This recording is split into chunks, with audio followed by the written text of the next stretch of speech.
नमस्कार।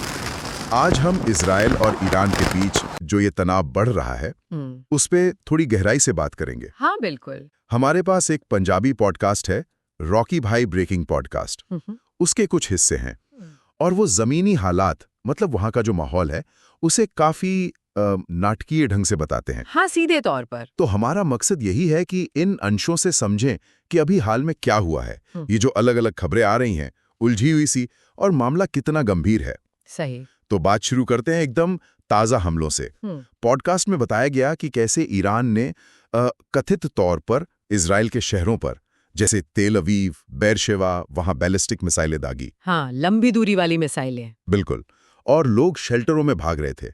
फिर इजराइल का जवाब आया, तेहरान पर हमला, धुआं, तबाही। हाँ, और पॉडकास्ट में वो एक लाइन है ना इजराइल के रवैये पर। हाँ, तुसी मार्यो ता अस्सी 2 बार मारेंगे।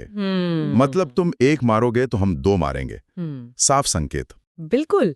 और पॉडकास्ट यही जोर देता है कि ईरान का भी यही कहना है कि भाई अगर इजराइल नहीं रुका तो वो भी नहीं रुकेंगे। और इसी जवाबी कार्रवाई में फिर इजरायली सेना ने तेहरान को निशाना बनाया। नुकसान की खबरें भी आईं। तो ये जैसे कोई तैसा वाली स्थिति, ये तो मतलब बहुत तेजी से बिगड़ती हुई लग रही है, जैसा पॉडकास्ट में महसूस हो रहा है। हाँ बिल्कुल, माहौल एकदम तनावपूर्ण। अच्छा, इन हमलों के बीच एक और बड़ी उलझन वाली बात आई, युद्ध विराम को लेकर। हाँ, वो ट्रंप वाला दावा। हाँ, पॉडकास्ट में जिक्र है कि अमेरिका के पूर्व राष्ट्रपति डोनाल्ड ट्रंप ने दावा कर दिया कि जी युद्ध विराम हो गया, पर ईरान ने फौरन कहा झूठ, सौदा कोई नहीं हुआ। ओह, तो मतलब बिल्कुल कॉन्ट्रडिक्शन। हाँ, तो ये जो विरोधाभासी बातें हैं, ये तो काफी भ्रम पैदा करती हैं। समझ ही नहीं आता कि सच क्या है। सही कहा। ये दिखाता है कि स्थिति कितनी जटिल है। एक तरफ कोई कह रहा है शांति हो गई, दूसरी तरफ जमीन पर कुछ और ही चल रहा है, या कम से कम ईरान तो यही कह रहा है। पॉडकास्ट से यही लगता है कि शायद कोई बाहरी ताकतें या क्या कहते हैं गलत फहमियां हैं जो मामले को और उलझा रही हैं।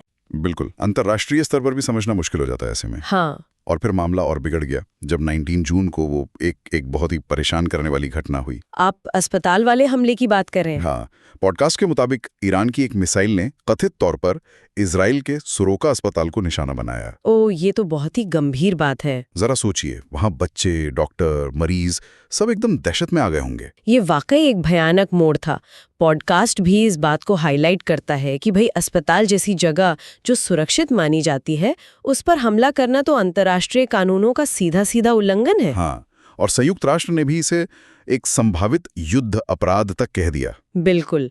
ऐसी घटनाएं न सिर्फ इंसानी त्रासदी बढ़ाती हैं, बल्कि वो तनाव को और भड़का देती हैं। विश्वास तो बिल्कुल खत्म हो जाता है। तो अभी क्या सूरत हाल है? पॉडकास्ट को सुनकर तो यही लग रहा है कि युद्ध विराम जैसा कुछ नहीं है, तनाव बहुत ज्यादा है। हाँ, पॉडकास्ट के अनुसार तो यही लगता है। और कहा जा रहा है कि रात तक और हमले हो सकते हैं। और एक और बात, अमेरिका ने गुआम में अपने बॉम्बर तैनात कर दिए। अच्छा, गुआम में? यानी प्रशांत महासागर में? हाँ, ये अपने आप में दिखाता है कि स्थिति कितनी नाजुक है। बिल्कुल। पॉडकास्ट के हिसाब से तो शांति या तनाव में कमी के कोई आसार नहीं दिख रहे।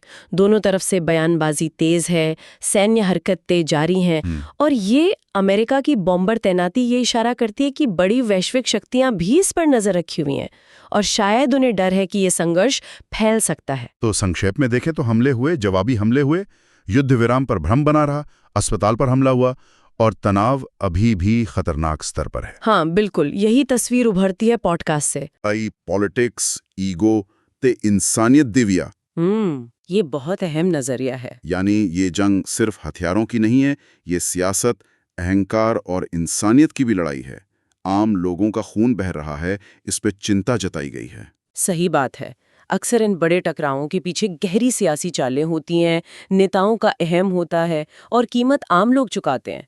इंसानियत कहीं पीछे ले जाती है। हाँ। पॉडकास्ट में आगे अमेरिका की भूमिका और ड्रोन हमलों का भी जिक्र है।